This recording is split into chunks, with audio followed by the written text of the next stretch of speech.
Automation amplifies everything, including your mistakes. Many businesses rush to automate before they understand what they're actually automating, and the results are predictably painful.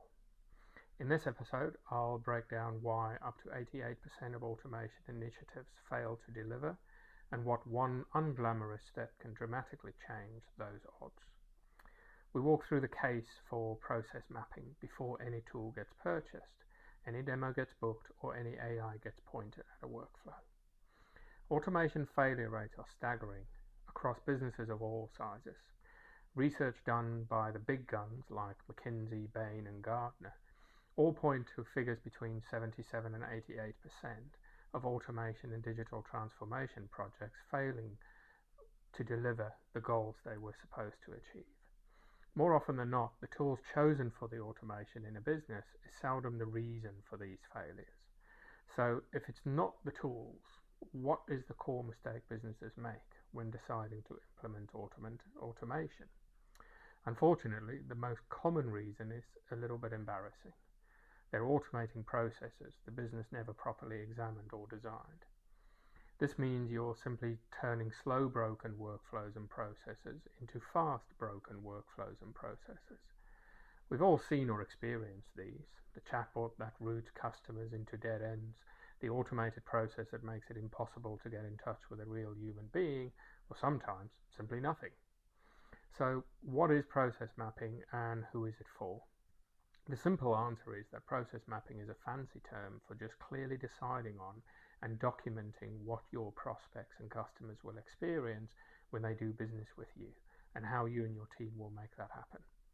It helps to make work visible to everyone in the business, and going through the process, when done properly, often identifies duplicate tasks and conflicting versions of how your business is running.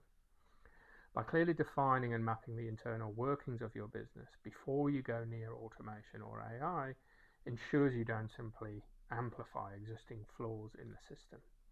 Beyond the implications for AI and automation, it also ensures your team are running the business the way you think it's being run. As Michael Gerber said of eMyth, if you don't have a clearly defined systems and processes and you have a team of 5 people, it's not true that you don't have a system. It just means you're running 5 systems at the same time. Once you've gone through the mapping exercise, how do you then decide what to automate? How do you identify the right candidates for automation? Start with the simple things.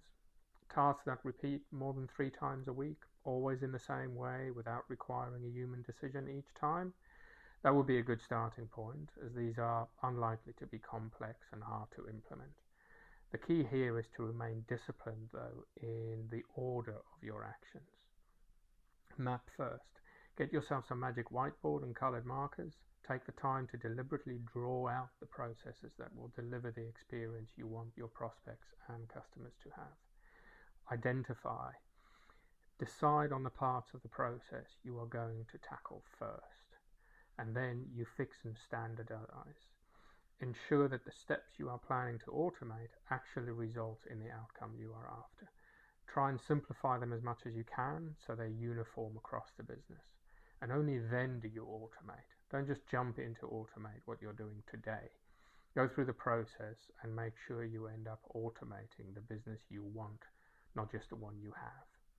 The compounding return of clearly mapping out your business in this way, critically, before you make any decisions about what tools to use, will be paying dividends for years to come. So that's all for this episode. If you want to discover where leads, revenues, and loyalty are slipping through the cracks in your business, you can complete the business journey scorecard in the show notes. Thanks for joining me this week. I'll catch you again next week.